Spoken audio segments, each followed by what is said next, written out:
Sejauh ini juga sudah menjawab tanggapan dari pertanyaan Bu Siwi tadi, Dok. Jadi Bu Siwi tadi menanyakan bagaimana sebenarnya kita implikasi praktis yang bisa kita lakukan setelah kita melakukan studi-studi ini, setelah kita melihat pemetaan ini, apa yang seharusnya bisa kita lakukan manajemen kesehatan mengenai manajemen kesehatan mental ini. Jadi mungkin yang bisa saya simpulkan dari pernyataannya Dr. Denny, mungkin pertama kita harus memetakan dulu ya aktor-aktor yang bisa berperan, yang bisa kita ajak untuk terlibat dalam meningkatkan awareness, deteksi dini siapa-siapa masyarakat yang memang membutuhkan pendampingan secara kesehatan jiwa ini. Karena sebenarnya kita punya banyak potensi ya, kita punya banyak organisasi keagamaan, kita punya banyak kader-kader kesehatan, puskesmas kita juga sangat aktif dan sebagainya. Kemudian dari usul dari Dr. Denny juga kita menguatkan layanan kesehatan mental yang ada di puskesmas, di primary healthcare kita. Ya, sepertinya itu sangat berkaitan dengan pertanyaan yang sudah ada, sudah masuk. Tadi saya lihat sekilas. Ada dari pertanyaan dari peserta. Oh ya, maaf. Ya, ini benar. Pertanyaan dari Bapak Delvian Bandoro. Bapak Delvian bertugas sebagai psikolog di salah satu Pasyankes. Saya ingin bertanya bagaimana cara untuk memenuhi kebutuhan pelayanan psikologi saat pandemi COVID-19 kalau pimpinan tidak terlalu concern terhadap jiwa, psikologis pasien, atau tenaga kesehatan. Karena di tempat saya bertugas, pimpinan lebih fokus kepada APD, pelayanan ISPA dan non-ISPA, dan ibu hamil. Ya, ini mungkin berkaitan tentang manajemennya ya. Dokter Denny mungkin dok, karena ini Baik, juga ya. mungkin tidak langsung, tapi yang ingin saya sampaikan bahwa kita memang sekarang fokus pada itu, tracing, treatment, dan itu sudah overburden. Jadi banyak dari birokrat kita juga sudah mulai kewalahan gitu. Mereka sendiri sebetulnya sedang butuh ini loh, butuh apa namanya bantuan, butuh supporting gitu kan ya. Jadi ketika saya bukan ahli jiwa ya, mungkin Bu Diana dan Pak Roni yang bisa ini, Dokter Roni yang bisa menjawab. Ketika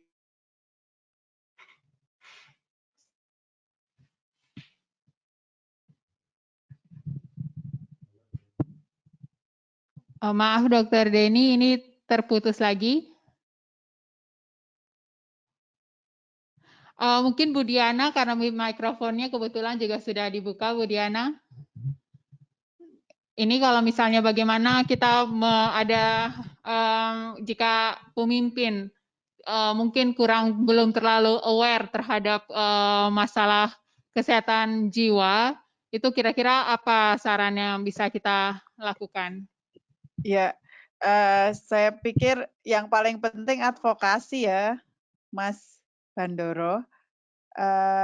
Artinya kan kita memang ya kalau sangat bisa dipahami kalau misalnya pimpinan tuh fokus pada APD, pelayanan ISPA dan sebagainya itu kan karena memang, apa ya, itu yang di depan mata gitu ya. Sehingga memang itu tadi juga dari literatur kita juga lihat, banyak, tenaga kesehatan tuh yang memang belum di-training mental health, sehingga mereka juga tidak aware dengan self care dirinya sendiri, bahwa dirinya beresiko atau sebenarnya mengalami kelelahan psikis yang seharusnya juga memerlukan pertolongan atau seharusnya ada juga support-support tertentu, apakah roster, penjadwalannya dan sebagainya itu harus diatur sedemikian rupa sehingga mereka terhindar dari stres dan sebagainya. Nah, mungkin akan lebih, konkret advokasi itu dilakukan dengan cara mungkin, survei gitu ya, survei kepada teman-teman kalau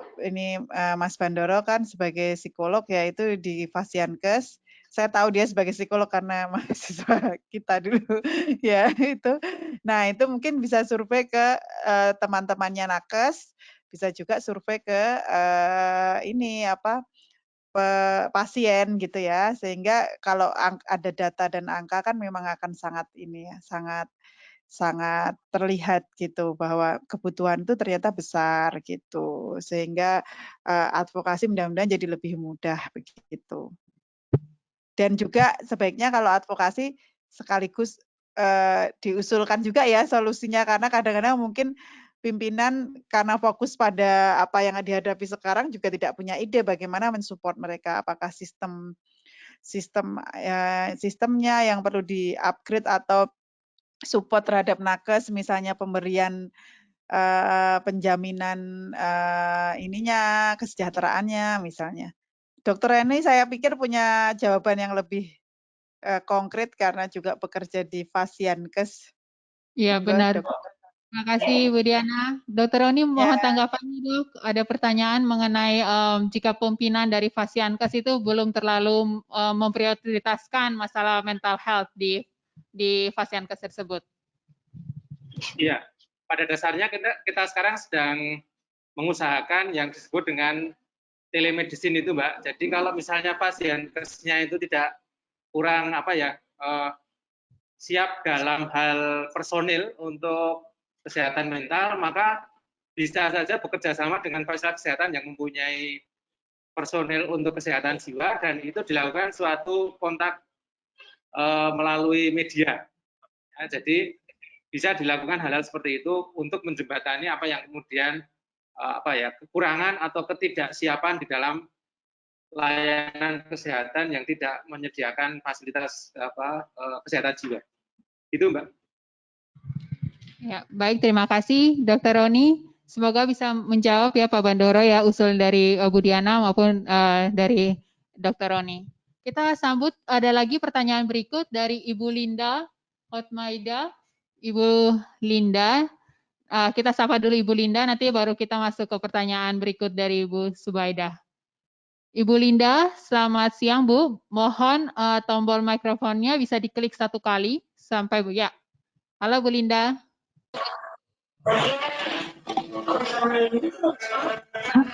Halo. Ya Bu, ya.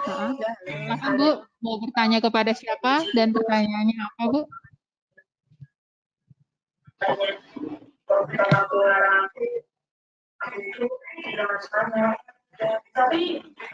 Ya, di sini saya mau bertanya mungkin ke Ibu Diana, Dr. Diana, mengingat apa tadi yang dipresentasikan oleh Ibu Diana berdasarkan hasil temuan-temuannya, di mana memang masalah mental ini dalam hal ini psikososial sudah nyata kita lihat ya selama pandemi corona ini.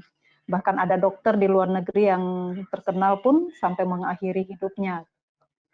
Nah, yang ingin saya tanyakan, kira-kira apa yang bisa dilakukan oleh masyarakat, hal-hal yang sederhana yang bisa dilakukan agar ketika mereka mulai merasakan adanya tanda-tanda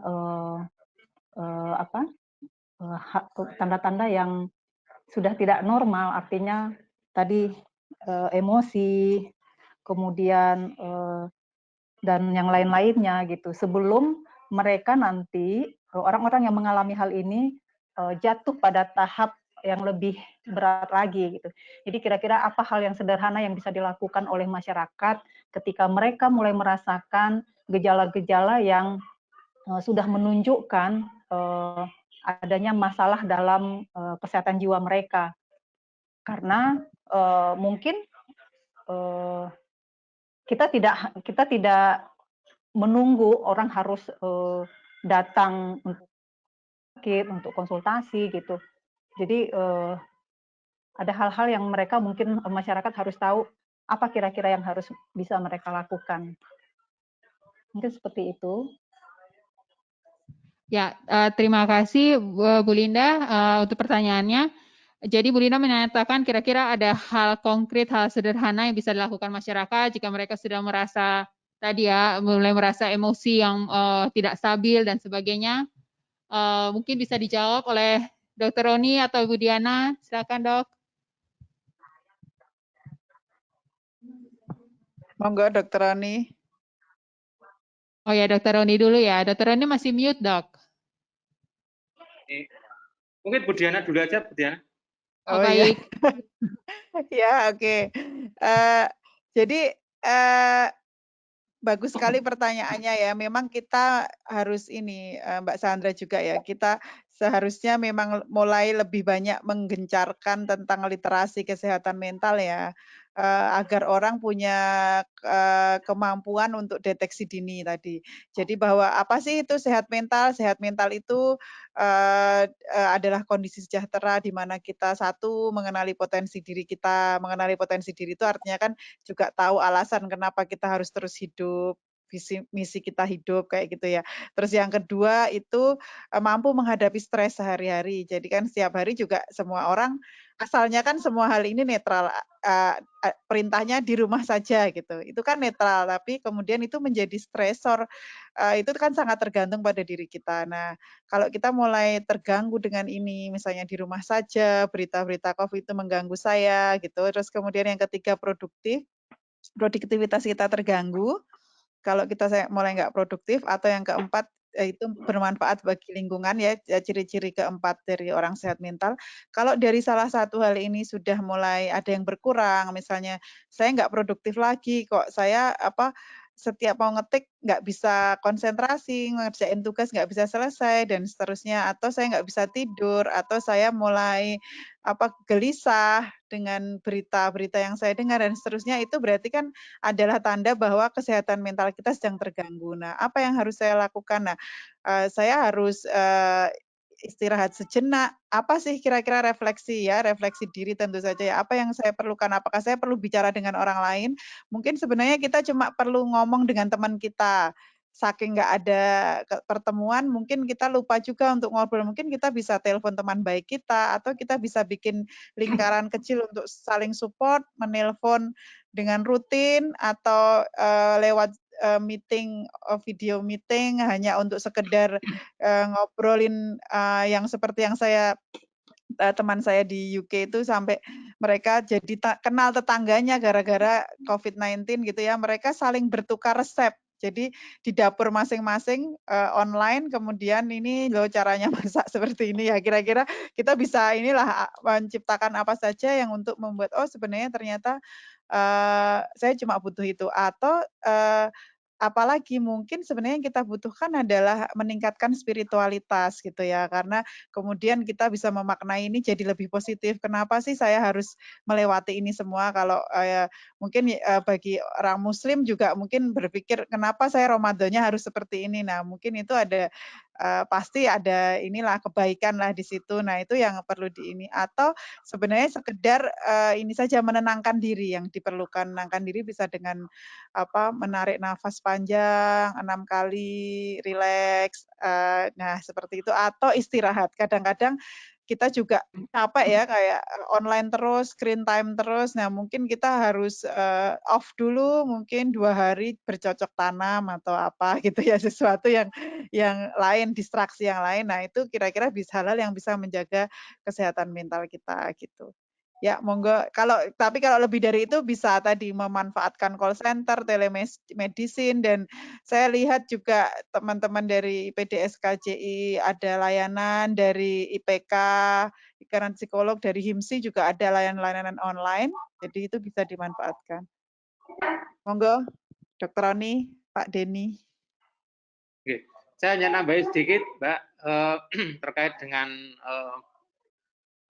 mengatasinya bagaimana. Kalau kemudian ada hal itu, sebenarnya kalau saya tidak dalam mengatasinya ya, tetapi bagaimana agar tidak terjadi sesuatu yang kemudian membuat jiwanya terganggu gitu. Salah satunya, bukan salah satu ya, salah tiga ini berarti. Salah tiganya adalah yang pertama itu kita itu diharapkan tidak saling curiga dan tidak percaya kepada orang lain. Karena apa? Apalagi kalau kemudian itu melabeling kepada seseorang. Karena apa? Karena efek kita menduga-duga, tidak percaya, kita berpikir curiga kepada orang lain, itu akan membuat hal yang lebih buruk pada diri kita maupun kepada orang lain maupun pada lingkungan. Satu itu. Kemudian yang kedua adalah menghindari sumber dari stres itu sendiri sedapat mungkin. Kalau memang sumbernya itu adalah informasi yang kemudian tidak bisa membuat tenang, maka ya hindari saja informasinya itu. Yang ketiga yang bisa dilakukan adalah menjaga diri sendiri, memberi dukungan kepada diri sendiri maupun lingkungan terkait dengan kebersihan, ketertiban maupun kesehatannya. Kira-kira begitu. Tetapi kalau kemudian sudah terjadi, misalnya diri saya sudah terganggu ini kayaknya, maka seperti dikatakan Bu Diana tadi itu ada baiknya kemudian ngoncei gitu ya. Ngoncei itu mengupas apa yang kemudian terjadi pada diri sendiri. Karena ketahanan mental pertama kali biasanya kita menggunakan yang disebut dengan cognitive appraisal. Jadi melakukan appraise secara kognitif dulu, baru kemudian kita melakukan suatu prediksi yang kemudian kita bisa mengontrol stres itu sendiri. Itu aja tambahan saya, Mbak.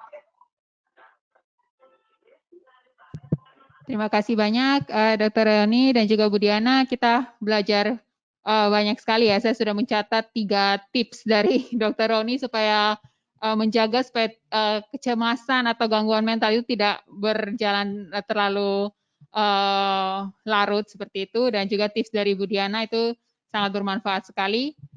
Ini mungkin pertanyaan berikut, mungkin bisa Pak Denny, Dr. Denny bisa bahas ya, ini dari Bu Subaidah Rohmawati.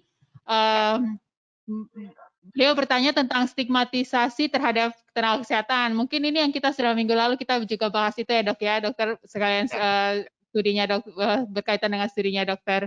Denny. Jadi ini pertanyaannya sebenarnya karena masalah stigma tersebut, sebenarnya apakah ada kegiatan advokasi untuk para nakes agar tidak untuk masyarakat mungkin ya, agar tidak mendapatkan stigmatisasi dari masyarakat kepada nakes. Kemudian meningkatnya faktor stresor nakes ini, apakah ada tindakan yang disarankan atau disosialisasikan ke institusi rumah sakit untuk meningkatkan kesejahteraan fisik nakes? Silakan Dr. Denny. Ya, baik. Saya ingin kembali kepada kerangka konsep tadi, dukungan kesehatan jiwa dan psikososial. Ini kan dokter jiwa, dokter spesialis jiwa, psikolog ini sangat sedikit. Kemudian juga kalau mengandalkan primary care juga sedikit. Ada dukungan keluarga dan dukungan masyarakat yang paling bawah, terutama sekali daripada para tokoh masyarakat, tokoh agama, lembaga-lembaga organisasi besar di kita punya kan ya, ada NU, Muhammadiyah dan lain-lainnya. Permasalahan utama dari kita semua adalah literasi. Literasi kesehatan jiwa ini tidak hanya menimpa pada masyarakat umum, tapi juga mereka yang berpendidikan dan juga para birokrat itu sendiri. Sehingga ini ke teman-teman, kalau bisa kita membuat semacam kegiatan ya, agar yang diharapkan Ibu Jubaidah ini terwujud. Ya. Dari hasil penelitian kami kan stigmatisasi itu lebih dari 50% pada tenaga kesehatan. Bukan main nih. Ini karena cukup banyak juga beberapa provinsi. Artinya ini adalah menjadi masalah struktural gitu. Sehingga ini yang harus kita sampaikan pertama kali kepada para tokoh masyarakat, bagaimana mereka bisa memberikan dukungan, supporting kepada tenaga kesehatan sehingga cara berpikir masyarakat bisa lebih baik, lebih favorable untuk para tenaga kesehatan.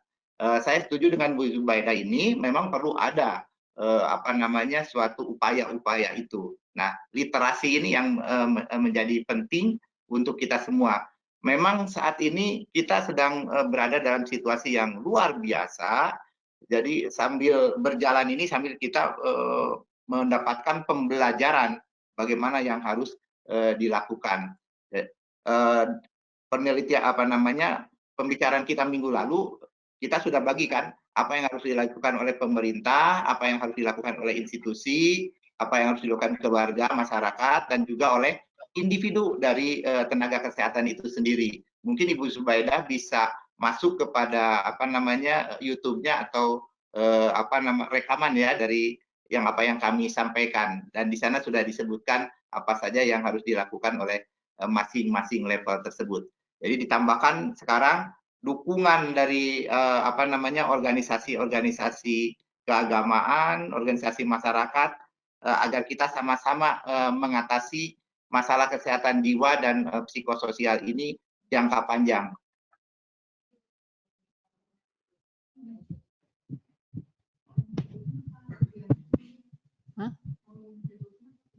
Nggak apa-apa. Ya, terima kasih Dr. Denny. Untuk Bu Zubaidah, kami mempunyai website dan juga YouTube channel yang bisa Ibu Zubaidah akses. Jadi itu ada materinya Dr. Denny yang sudah disampaikan minggu lalu, bisa diakses di situ. Bagus sekali mengenai hasil penelitian beliau tentang tren gejala depresi, burnout, dan juga kecemasan untuk tenaga medis. Ini kita coba buka ya di manajemen COVID-19. Ya, dua. Di tanggal 23 April. Ya. Jadi di situ nanti bisa mengunduh juga materi beliau yang sudah di-share untuk kita semua.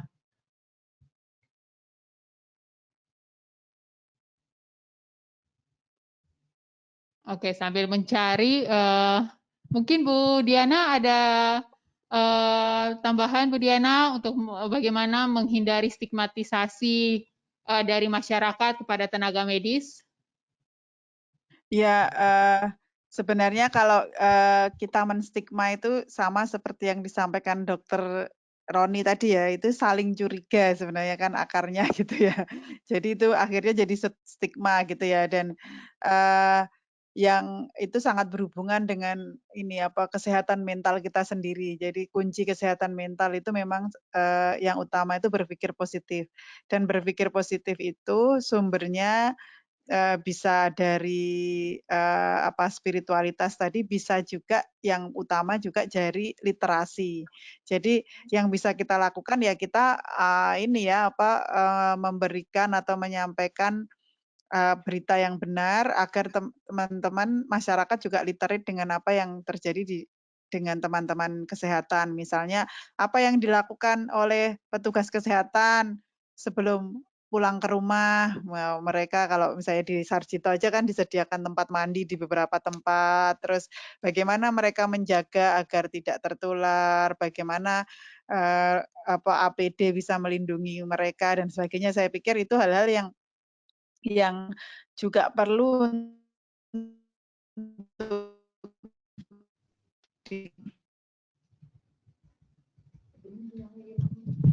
Halo Bu Diana, sinyalnya agak terputus Bu. Memang sinyalnya sinyal Wi-Fi maupun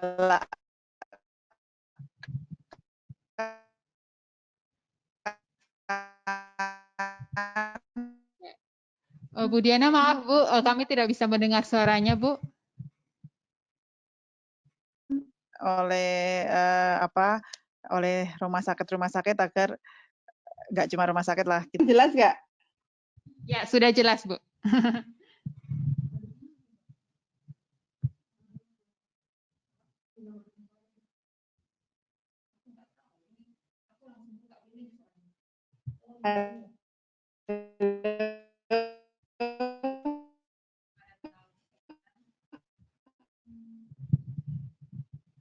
Maaf Bu Diana, sinyalnya lagi trouble ya Bu ya.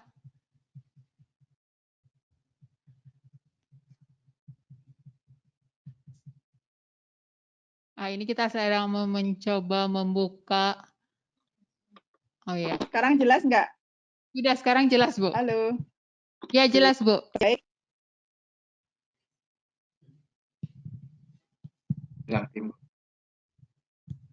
Lah, hilang lagi. Mungkin kita coba ke pertanyaan berikut ya. Mbak Wiwit, tolong dong. Masih dari Bu Zubaidah. Bu Zubaidah bertanya tentang untuk masa pandemik ini, apakah ada pembatasan dalam pemberian layanan dan terapi mental health, baik dari segi pembiayaan, sistem pelayanan, mengurangi jumlah konsultasi, prevensi di komunitas, dan lain-lain. Jika iya, apakah sejauh ini muncul dampak yang memperburuk kondisi, misalnya meningkat jumlah pasien atau tingkat kekambuhan? Ya, ini kemarin saya masih ingat juga yang dari studinya Dr. Denny yang tentang biaya itu ya Dok ya, memperhitungkan tentang biaya yang akan semakin meningkat jika kita tidak memberi perhatian terhadap mental health sekarang ini, dan ya ini akan menjadi satu aspek yang akan sangat mempengaruhi juga. Mungkin Dr. Denny mungkin bisa membahas dari segi sistem pelayanan mental health dan sebagainya dalam masa pandemik ini, Dok. Ya, baik. saya kan bukan ahli kesehatan jiwa ya. Saya lebih ke arah sistem kesehatan dan kebijakan. Jadi memang betul di sini karena wabah COVID ini banyak sekali permasalahan-permasalahan kesehatan yang terpinggirkan. Sehingga teman-teman ODGJ, ODMK tidak bisa masuk kepada akses pelayanan kesehatan. Nah, ini yang menyibukkan teman-teman kami juga dari KPSI yang outreach ini harus mendatangi sampai ke rumah ya dengan APD lengkap. Ini teman-teman LSM ya, teman-teman LSM yang membantu pemerintahan daerah untuk mengatasi beberapa masalah di sekitar Kota Bandung dan Jawa Barat. Dan mereka bawa sendiri ke rumah sakit jiwa dan seterusnya. Jadi seperti itu untuk teman-teman ODGJ pasti ini sangat bermasalah karena mereka. Tapi beberapa pelayanan ada seperti yang untuk rawat jalan kita masih membuka gitu kan. Hanya permasalahannya ketika naik motor misalnya ya kan nggak boleh berdua. Nah ini lalu naik angkot harus berjauhan. Ini permasalahan juga untuk teman-teman yang ODGJ yang akan berobat gitu kan ya. Itulah kita kan tidak bisa juga pelayanan itu semua dengan online ya. Belum lagi masalah obat dan sebagainya. Ini jelas-jelas untuk kesehatan jiwa, gangguan kesehatan jiwa ini sangat-sangat terdampak. Kita berada di situasi yang tidak biasanya, ini sangat luar biasa, sehingga ya ada kesabaran ya, harus sabar banget gitu kan ya, tetap mencari jalan. Tapi juga kita bisa kalau di Jawa Barat itu ada Pikobar, namanya kita bisa menyampaikan permasalahan ke sana, tapi juga kita bisa ada konsultasi online gitu dan beberapa teman juga membuka hipnoterapi dan seterusnya yang lewat online. Dan mudah-mudahan ini bisa sedikit menolong lah. Tapi bukan hanya untuk orang-orang dengan gangguan jiwa, itu untuk semua orang dengan penderita gangguan tuberkulosis dan sebagainya. Sempat teman-teman yang harusnya disuntik karena puskesmasnya ditutup karena ada yang positif, mereka kebingungan harus kemana. Nah ini kita miss lagi yang tuberkulosis, belum lagi yang hipertensi, yang paling banyak kan hipertensi dan DM. Ini udah habis COVID ini kita bakal melihat situasi yang messy bener ini ya, yang kacau balau untuk program-program kesehatan. Jangan sampai lupa. Belum lagi seperti dari program-program ya, kan ini ada pembiayaan dari pusat. Nah harus refocusing.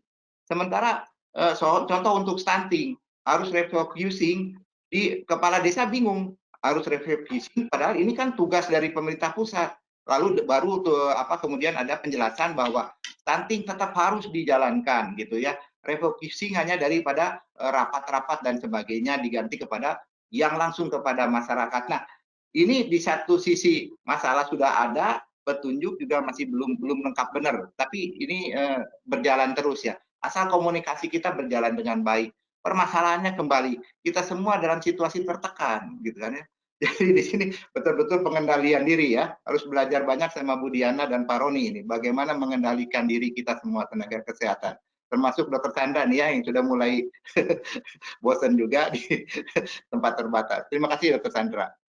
Ya, terima kasih Dokter Deni. Ya, ini benar-benar ya seperti Dokter Deni katakan, ya ini situasi yang sangat baru, situasi yang benar-benar sangat yang membuat orang-orang jadi serba salah ya. Kalau bencana alam ada misalnya gempa gitu, banyak bantuan datang langsung ada ini kita sudah mulai ada sistemnya. Sedangkan ini pandemik yang benar-benar orang kalau mau datang membantu pun harus banyak berpikir, mau mencari bantuan pun juga agak susah dan sebagainya.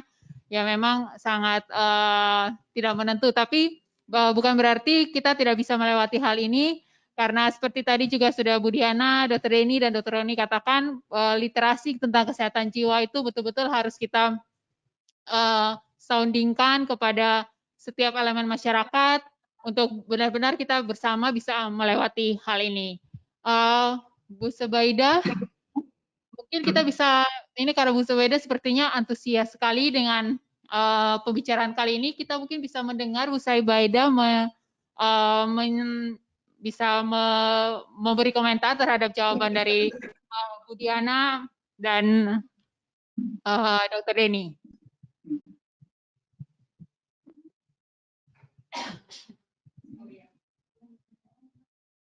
Di unmute Bu Zubaida. Halo, Ya, Assalamualaikum. Zubaida, itu sudah hijau, Bu. Selamat siang, Bu Zubaida. Iya, selamat siang. Terima kasih atas kesempatannya untuk bertanya lebih dari satu dan juga jawabannya. Ya, Bu Zubaida, mungkin ada komentar terhadap jawaban dari narasumber kita? Untuk pertanyaan pertama, terima kasih. Kalau tidak ditanyakan, mungkin saya tidak tahu untuk link-link yang sudah dipaparkan di sebelum-sebelumnya ya. Jadi itu saya juga harus meningkatkan literasi saya juga ya. Jadi saya bisa menyampaikan ke masyarakat, minimal ke keluarga, agar kita menurunkan stigmatisasi terkait nakes gitu. Terus yang terkait pelayanan di masyarakat, nah itu juga agak kesulitan juga, terutama kalau kami dari KP UGM itu juga mungkin ada pembatasan mungkin ya kalau seandainya kita mengambil data atau apa. Tapi masih optimis kalau ya itu akan badai pasti berlalu seperti itu. Tapi semoga harusnya sih tidak ada pembatasan ya dalam pemberian pelayanan. Mungkin ya pembatasan dalam prosedurnya akan lebih sulit kayak gitu. Tapi tidak terus atau pembatasan pemberian terapi atau pembiayaan untuk mental health itu sendiri, karena saat ini juga kondisi pandemi itu juga berefek untuk kesehatan psikis masyarakat dan juga pasien-pasien kesehatan jiwa, pasien jiwa. Halo. Ya, Bu Zubaida, terima kasih. Ini kita masih mencoba, tadi Dr. Roni sudah pamit karena harus lanjut lagi praktek, tapi ini beliau sepertinya join kembali ya.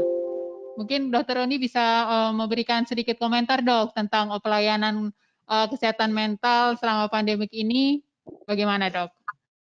Ya, mohon maaf ini nggak ada videonya ya, saya lagi mobiling soalnya. Nggak apa-apa, Dok. Ya, jadi memang di dalam fase-fase sekarang ini tenaga medis memang atau tenaga nakes secara umum memang sangat rentan untuk terjadinya dua hal. Kemarin saya beberapa yang lalu saya sudah sempat jelaskan bahwa saya sempat survei kecil-kecilan dengan beberapa teman. Itu ada dua hal yang mereka keluhkan, itu memang yang pertama adalah masalah tidurnya. Kemudian yang kedua adalah masalah bagaimana mengantisipasi kalau kemudian perasaan-perasaan yang tiba-tiba takut atau kemudian muncul dalam gangguan fisik itu terjadi. Nah, pada dasarnya dua hal ini yang mungkin perlu kita beri suatu entah apa mungkin pendampingan atau apa, tetapi sekarang ini kalau kami di Sarjito memang sejak awal kita sudah mempersiapkan hal itu. Hal sederhana yang bisa dilakukan adalah seperti yang dikatakan oleh Sri Sultan, itu adalah sapa dan aruh. Jadi menyapa dan ngaruhke gitu. Itu ada sangat luar biasa sekali efeknya terhadap tenaga kesehatan. Karena apa? Karena saat seseorang dengan kondisi yang lelah, kondisi yang kemudian merasa dalam kondisi yang tercekam begitu, itu kalau kemudian ada menyapa dan ngaruhke secara bahasa Jawa itu sangat bermakna sekali, walaupun itu tidak bisa sewaktu-waktu terjadi. Ini yang sudah kita lakukan dan lumayan bahwa hal itu bisa dilakukan terus-menerus. Kira-kira gitu, Mbak. Ya, terima kasih Dr. Roni untuk jawabannya. Semoga bisa menjawab pertanyaan dari Bu Zubaida ya. Ini kita sudah mau masuk ke penghujung juga karena jam 3 Bu Diana juga sudah ada jadwal kuliah yang lain. Jika masih ada peserta yang mau bertanya, kami beri kesempatan satu kali lagi satu penanya untuk bisa masuk ke sini. Ya. Oh, ada Bu Linda. Maaf Mbak, kepencet. Oh, ya Bu. Mungkin kita kembali ke Bu Siwi, Bu. Kalau Bu Siwi mungkin tadi waktu Bu Siwi mungkin Dokter Roni dan Dokter Denny belum mendengar. Mungkin Bu Siwi ada komentar lagi, Bu, setelah mendengar diskusi selama 1,5 jam ini, Bu. Ya, terima kasih Mbak Sandra. Halo Pak Doni. Pak Denny. Ya, tadi pada waktu putus tadi saya memang mengemukakan waktu Pak Denny tadi putus kontak dengan webinar itu, saya mengemukakan memang implikasi praktis apa sih sebetulnya yang harus kita lakukan ya untuk memacu diskusi saja. Tapi tadi saya kira Pak Denny juga sudah menjelaskan. Tapi kemudian barangkali bagaimana ini cara bisa mencapai kita cara mengadvokasikannya terutama kepada yang tadi dari level pemerintahan tadi ya atau institusi begitu ya. Jadi karena semua itu memang mengarah pada tracing, kemudian pemeriksaan, testing dan sebagainya, perhatiannya mengarah ke sana. Jadi saya kira dalam tempo 6-7 minggu aja sudah seperti ini, apalagi kalau nanti masih berlanjut sampai katakanlah kita memproyeksikan sampai akhir tahun gitu Pak Denny ya. Jadi tadi saya membicarakan masalah itu, kemudian bagaimana manajemennya gitu.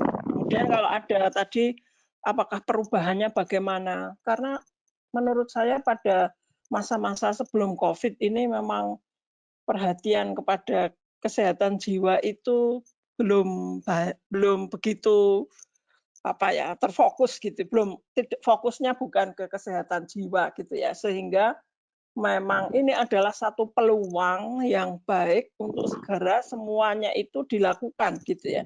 Ini karena permasalahannya nyata, tenaga kesehatan masyarakat atau individu itu sudah mengalami banyak hal gitu ya, sehingga ini sudah saatnya kita itu harus bergerak gitu ya.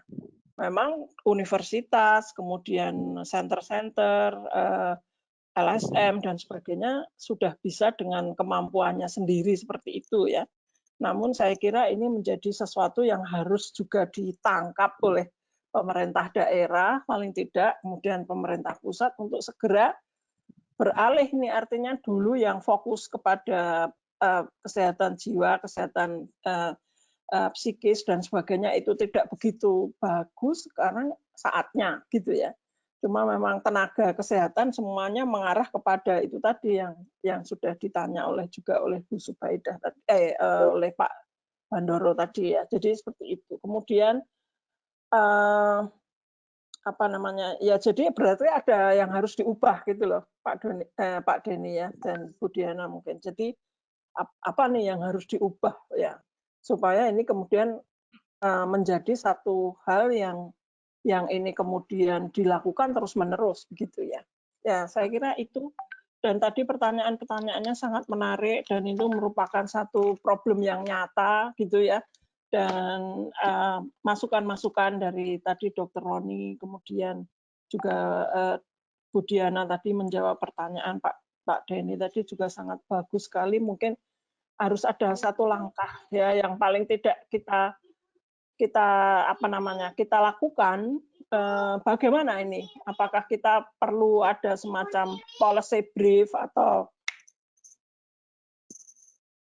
bagaimana policy brief atau advokasi yang bisa langsung atau bisa juga tadi barusan saya punya presentasi bersama dengan Prof Yai untuk kesehatan masyarakat itu semuanya harus segera diberitahukan atau diadvokasikan kepada satgas pusat misalnya seperti itu, bahwa ini itulah yang penting harus dilakukan gitu ya. Jadi mungkin itu yang menjadi challenge kita, saya kira.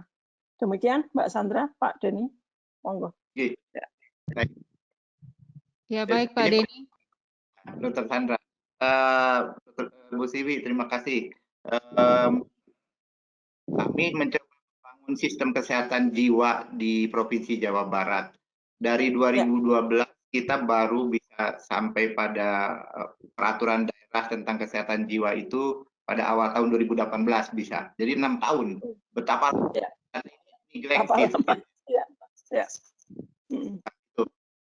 ini zaman sebelum COVID ya. Pada saat COVID ini sulit banget tentu kita akan mengalihkan perhatian. Tapi kita tetap harus jalan karena bersamaan dengan bencana ini, masalah ekonomi, masalah perilaku, masalah sosial ini berjalan terus. Jadi tapi kita ini ibaratnya lidi-lidi sendiri. Nah, kayaknya kita perlu disatukan nih ya, disatukan. Mungkin jadi suatu forum kesehatan jiwa komunitas gitu kan ya. Berangkat dari yang kita sudah bicara 3 kali atau 4 kali ini, kemudian kita mengikat diri dalam suatu forum tadi. Kita coba memberikan penjelasan dalam situasi psikologi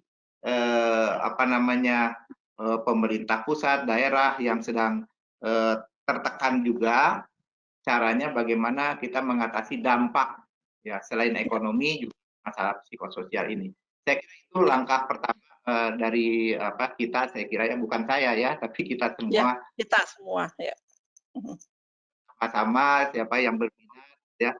Saya juga sudah kontak dengan Dr. Eka Fiora ya, barusan Dr. Eka Fiora mengatakan siap dari Perhimpunan Spesialis Kesehatan Jiwa. Nanti kita juga bersama teman dari HIMSI mungkin ya, psikolog sama Bu Diana ya. Semua pegiat kesehatan jiwa. Kan ada dokter, ada perawat itu ya.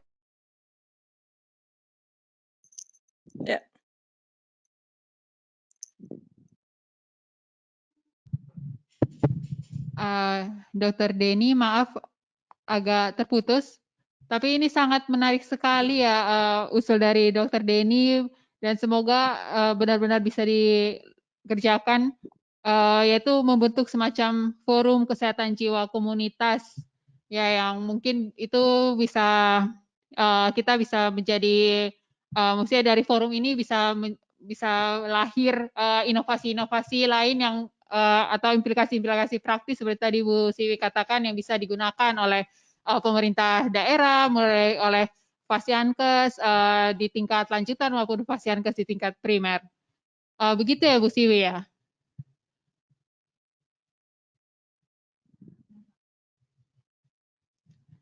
Iya. Halo, halo. Ya Bu. Mbak Sandra. Mbak Diana. Ya Bu Diana.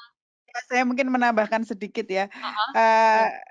Saya sangat setuju bahwa kita memang harus melakukan sesuatu ya bersama-sama, karena sepertinya apa yang kami lakukan misalnya sebagai center itu rasanya udah ini banyak, tapi tetap aja kan hanya bisa reach out ya 9.000 orang, berapa orang yang sebenarnya itu sangat sedikit dibandingkan persentase penduduk Indonesia gitu ya. Nah, malah saya juga berpikir yang sangat sulit itu sebenarnya untuk diantisipasi itu untuk kebutuhan masyarakat-masyarakat di desa, masyarakat-masyarakat yang nggak bisa mengakses bantuan tadi ya, yang juga tidak literate terhadap kesehatan mental dan sebagainya, itu yang memang perlu kita pikirkan, dan bagaimana caranya kita mengaktifkan organ-organ pemerintah untuk menuju ke sana. Saya pikir itu ya, Bu Siwi ya. Jadi kadang-kadang orang dari Bapak Ibu dari Pemda DIY juga bertanya pada saya, apa ya yang harus kita lakukan untuk mendampingi masyarakat? Itu kan memang dilematis sekali ya, bagaimana caranya mereka nggak bisa online dan sebagainya. Itu yang harus kita pikirkan bersama.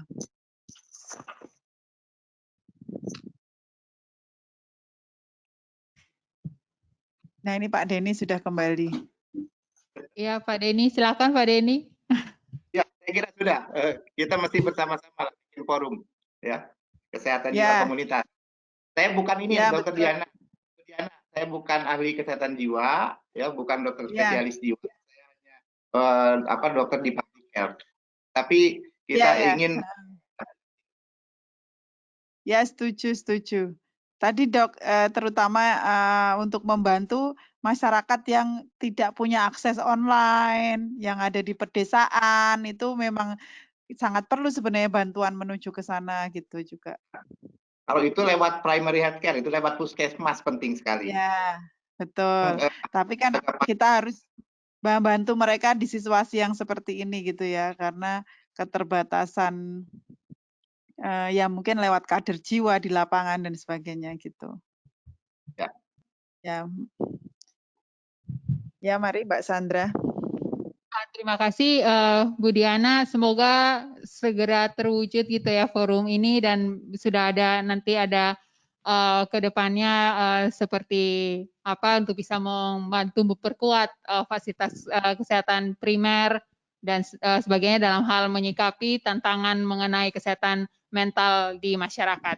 Ini ada pertanyaan terakhir dari Ibu Gina Megawati kepada Dr. Roni. Semoga Dr. Roni masih online bersama kita, tentang seberapa besar kemungkinan muncul gejala psikosomatik karena COVID-19 ini dan bagaimana penanganan gejala psikosomatik tersebut.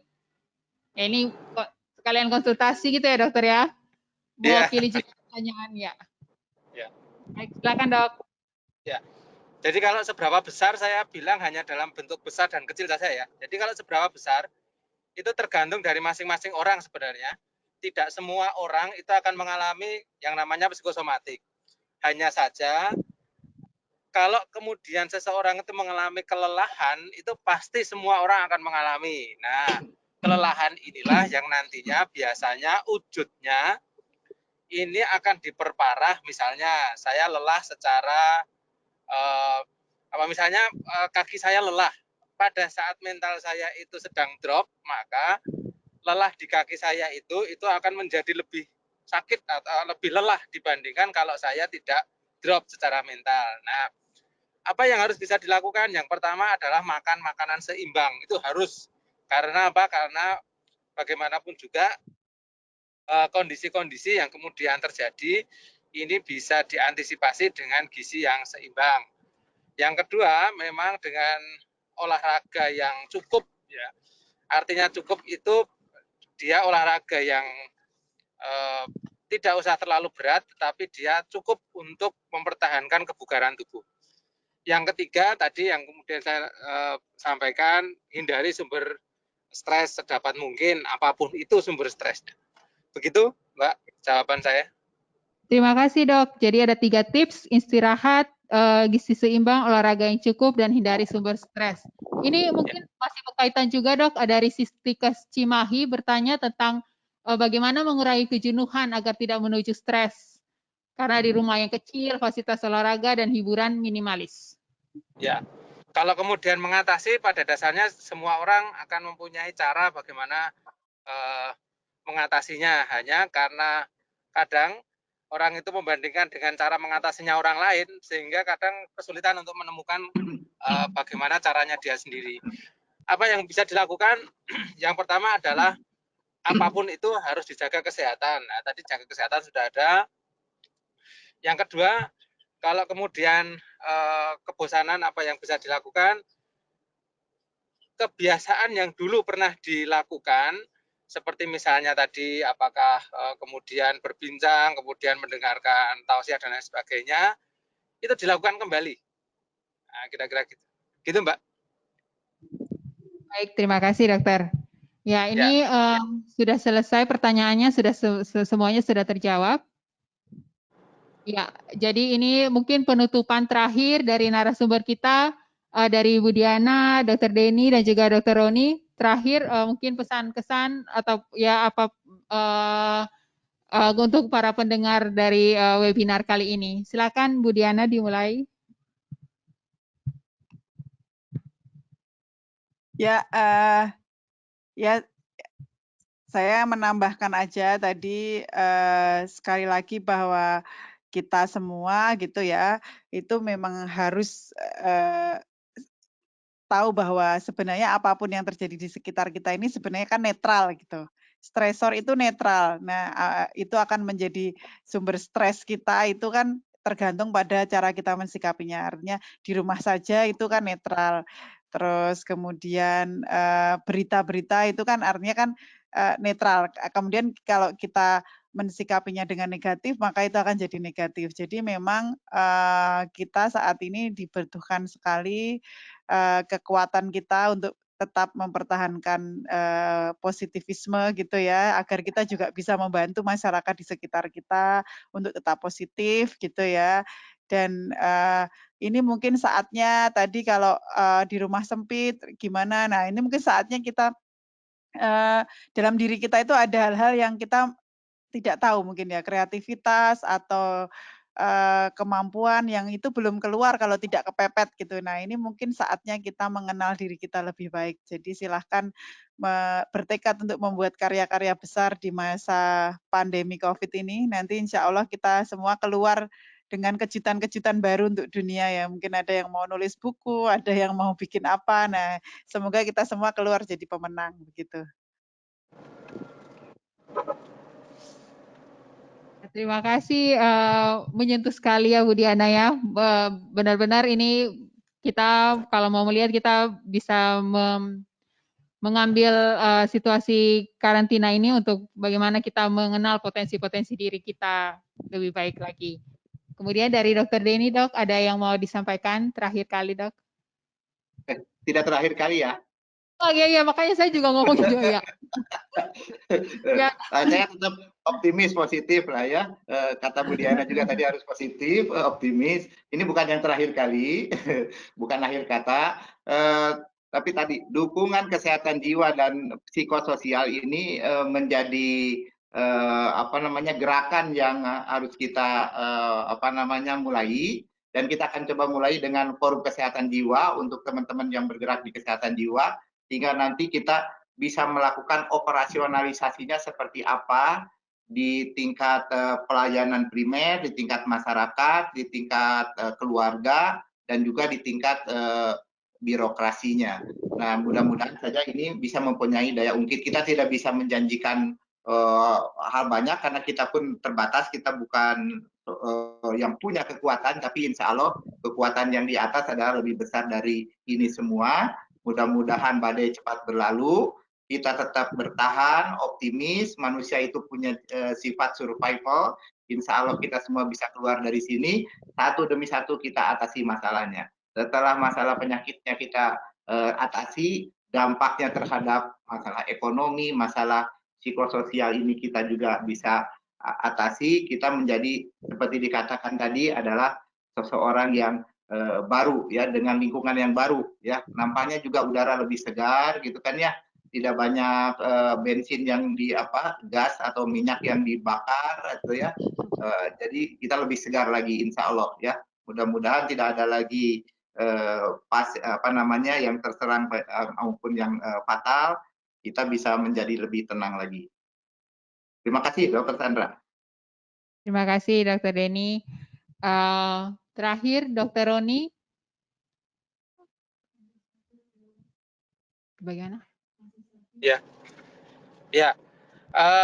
Pada dasarnya kalau saya jelas bahwa kita harus melakukan suatu mapping tadi ya, mapping ke depannya bagaimana, apa yang harus kita lakukan secara jelas dan aplikatif sehingga tidak membuat jadi nantinya akan membuat jadi lebih baik dan tidak memperparah keadaan mental kita. Kira-kira gitu aja, Pak. Terima kasih banyak, Dr. Roni. Terima kasih sekali buat Bapak Ibu sekalian yang sudah mengikuti webinar kita sampai akhir.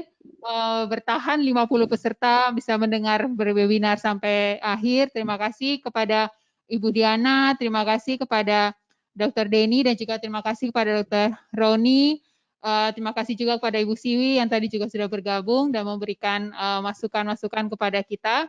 Kalau boleh yang saya simpulkan dari kegiatan ini, kita lihat ya bahwa kebutuhan untuk layanan kesehatan mental itu sudah sangat banyak.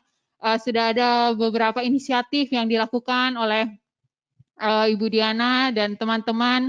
Namun kita juga sadari bahwa itu masih belum mencukupi kebutuhan yang sebenarnya ada di masyarakat, sehingga penting sekali untuk kita melakukan pemetaan ya, seperti yang tadi sudah dibahas, pemetaan apa yang sebenarnya harus kita lakukan, apa potensi-potensi yang ada yang bisa kita perkuat dengan memanfaatkan dari layanan Fasiankes Primer melalui organisasi keagamaan, melalui LSM dan sebagainya,